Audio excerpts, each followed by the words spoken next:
This is Mouse 1, Chapter 6, Part 2. The last one stopped a little abruptly, sorry, but we were at the part where they're hiding in the cellar. Miss Matona's husband came home, so they had to stay down there while he was home for business. There's rats down there. But then Matona stopped down. It's been 3 days. She stopped coming. It's been 3 days since you brought any food. Here, have some candy. I still had candies. I organized it to Kurta. Only this we had to eat. Also, here we had no place to wash, so Anya got on her skin a terrible rash. I don't know what's worse, the itching or the hunger. Don't scratch. It's only... Shh! The door. Miss Matona comes in. I'm sorry I couldn't get down before. My husband is getting suspicious. He asked why I go to the cellar so often. He even asked if I was hiding Jews here. He was joking, but still. Are you all right here?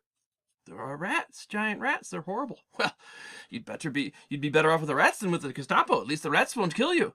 And you know, she was right. We were happy even in these conditions. After 10 days, her husband left and she took us back. Oh, it's good to be home, eh, Vladik? It's a lot nicer than that cellar. But I didn't feel safe here. It was too many ways somebody could find us out. I wanted only to go to bed hungry. So when it came Thursday, I went in the direction to streetcar I saw to see Kauka. Look, I had to pass where some children were playing, so he's going to meet the smugglers to see if he can get out. And on his way there, a Jew, a Jew! They ran screaming home, help, Mommy, Jew! Quick, their mothers came outside to see what was. The mothers always were told, be careful, a Jew will catch you in a bag and eat you. So they taught their children. This is part of the propaganda.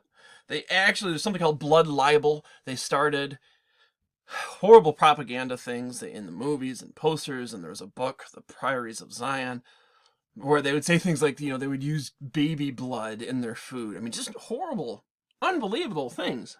But people fear what they do not understand. And they were swayed by the demagoguery of Hitler. He controlled with fear. Fear of the other. Fear of somebody who doesn't look like you. Boy, these Jews, they're coming for you, right? And people believed that. It was rough economic times, and so they looked for a scapegoat. And Hitler was all too happy to point that out. So people believed it. But I approached over to them. Hail Hitler, I said. If I ran away, they would see, yes, it is a Jew. Don't be afraid, little ones. I'm not a Jew. I won't hurt you.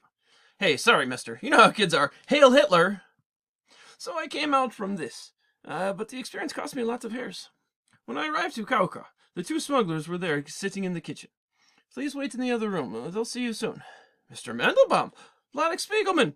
Mandelbaum, before the war, owned a sweet shop. Anya and I brought always new pastries.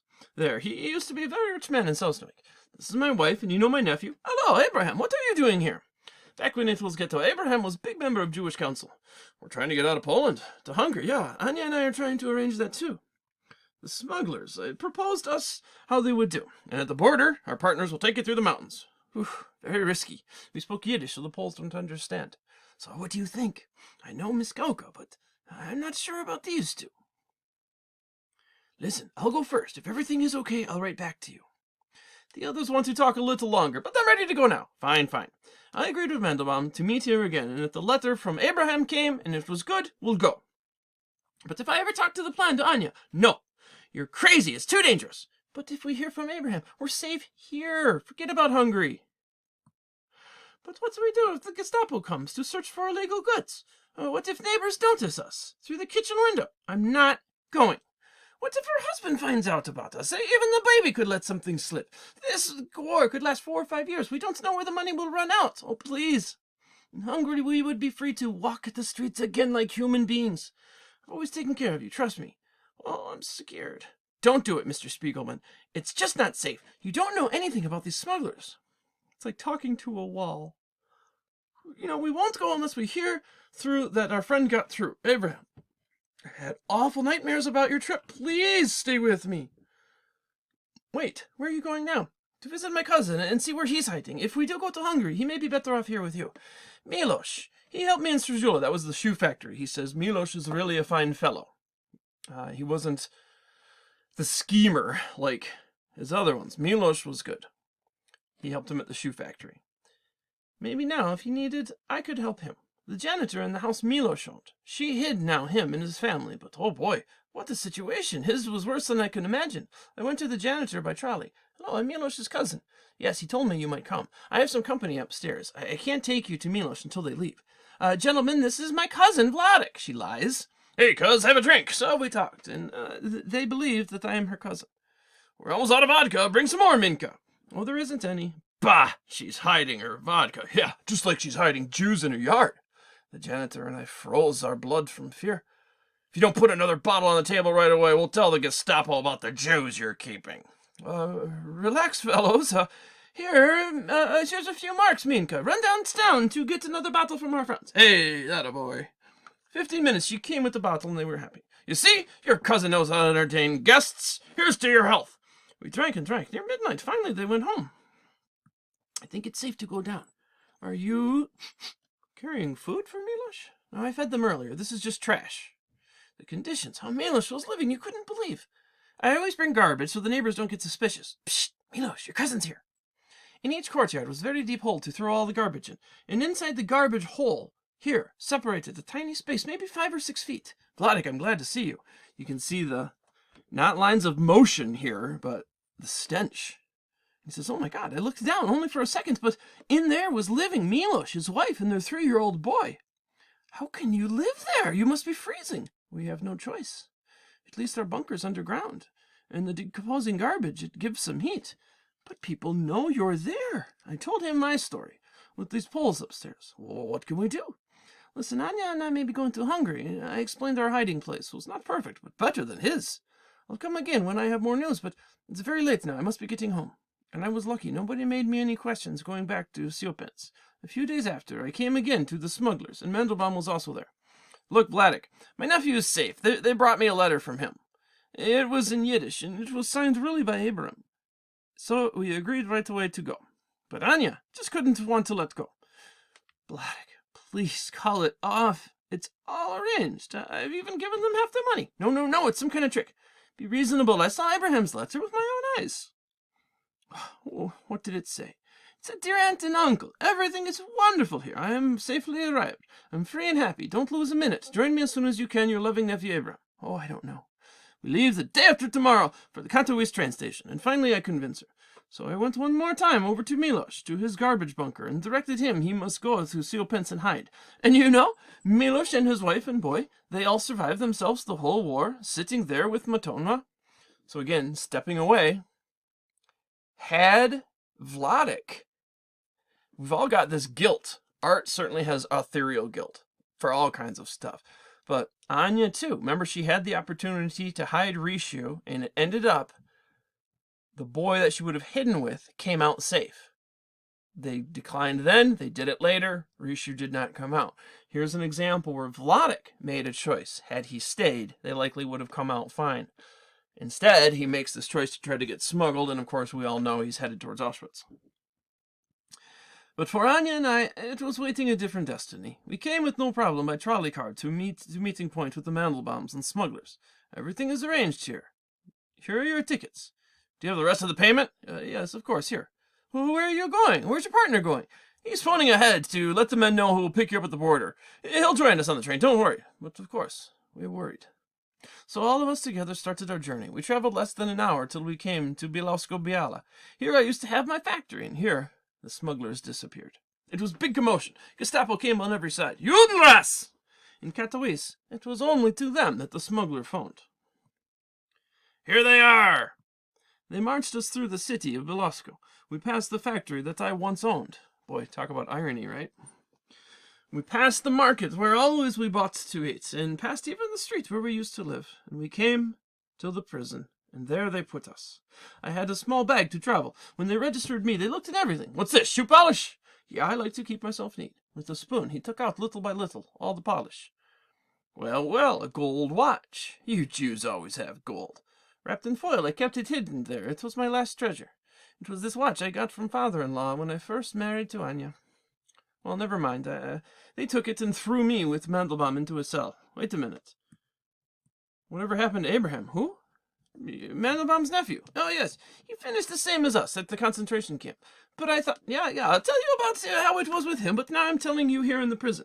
Here we got very little to eat, maybe some soup one time a day, and sat with nothing to do. Why don't they put us to work like the rest of you. It means you won't be here very long. Every week or so, a truck takes some of the prisoners away. Excuse me, do any of you know German? My family just sent me a food parcel. If I write back, they'll send another, but we're only allowed to write German. Again, something that serves Vladek well, his ability to figure things out, his quick learning, quick on his feet, and his ability to speak multiple languages. I knew well to write German, so I wrote. In short time, he got to get in the packets. Hey, you did a great job. Take anything you want for you and your friend. It was eggs there. It was chocolates. I was very lucky to get such goodies. A few days later, the trucks came. They pushed us in. 100 of us. One time, it was with Anya. One more time, I was together with Anya. Here, darling, I have a present for you. Eggs, cake. How? I had still things I got by writing my letter. No, you keep it. I'm not hungry. Here, at least take half for later. We came to the town of Oswiecim. That's where Auschwitz was. Before the war, I sold textiles here. Here we came to the concentration camp Auschwitz, and knew that from here we will not come out anymore. We knew the stories, that they will gas us and throw us in the ovens. This was 1944. We knew everything, and here we were. Now, if you were reading this on the actual page... Okay, sorry. As I was saying, this is a bleed. If we were to actually hold the comic book in our hand, the white border, you see the edge, doesn't exist. This is obviously a photocopy. So what you actually see is like this, where the panels above, or these panels, almost all panels, have the border to it. But a bleed, you can see how far it extends, right? On the edges there. A bleed literally looks like it's bleeding off the page. There is no panel. It's almost like it was bigger and then they cut the picture. The idea of a bleed, the purpose of it, is to show a sense of timelessness. Spiegelman uses this very rarely, but when he chooses to employ it, it's very effective. I cannot think of a more timeless place than Auschwitz. A place where time just feels like it is not moving forward, that it is stuck. And that is Auschwitz. There's so much of it. You can't contain it on the page. There's so much that is spilled off the page. The story of Auschwitz cannot be told. It is that big. It cannot be defined on a page, and there's so much it literally bleeds off the page. Continuing on, they go in, and of course the famous sign there, work will set you free. And they knew they were at the end. My God! Yeah, so it was. And when they opened the truck, they pushed men to one way, women the other. Anya and I went each in different direction. And we couldn't know if ever we'll see each other alive again. You know, this is where Mom's diaries would be specifically useful. They'll give me some idea of what she went through while you were apart. I can tell you, she went through the same. Terrible. It's getting cold. Why don't you go upstairs and see if we can find her notebooks? I looked already. It's just not to find anymore. Well, let's check in the garage. You got loads of stuff there. No. You'll not find, because I remind myself what happened. These notebooks and other really nice things of Mother. One time I had a very bad day, and all these things I destroyed. You what? You can see he's so shocked he drops his cigarette. After Anya died, I had to make an order with everything, these papers. And too many memories, so I burned them. You burned them? Christ, you saved tons of worthless shit and you put... Yeah, it's a shame. For years, they were laying there and nobody even looked in. Did you ever read any of them? Can you remember what she wrote? No. I looked in, but I don't remember. Only I know what she said. I wish my son, he grows up and will be interested in this. God damn you! You murderer! How the hell could you do such a thing? To your father you yell this way. Even your friends, you should never yell this way. But I'm telling you, after the tragedy with Mother, I was so depressed then. I didn't know if I'm coming or I'm going. I'm sorry. Look, Pop, it's getting late. I better get going home. Come first upstairs for a little coffee. No, I better get going right away. So telephone to me. You should visit here more often. Don't be such a stranger. You bet. See ya, murderer. Again, perspective. Having the son's perspective, of course, it is a great loss. It is a betrayal. Putting yourself in Vladek's shoes. Having these things around. You know, haven't you ever broken up with somebody and you want to get rid of all trace of them? I can't imagine your partner, who you know, the mother of your children, you lost a child with, that when she takes her own life, you survived Auschwitz with, the kind of emotional scars one would have. And so you could see why they might just be too painful to have things around. But fathers and sons do not always see eye to eye, and unfortunately, a lot of times it is later in life that they make this reconciliation. And that's the part of the story that I'm always drawn to more as time goes on. Certainly the beginning is fantastic. The Auschwitz and everything. But the father and the son is another story as well that I think is important. All right, here we have the end of Mouse 1.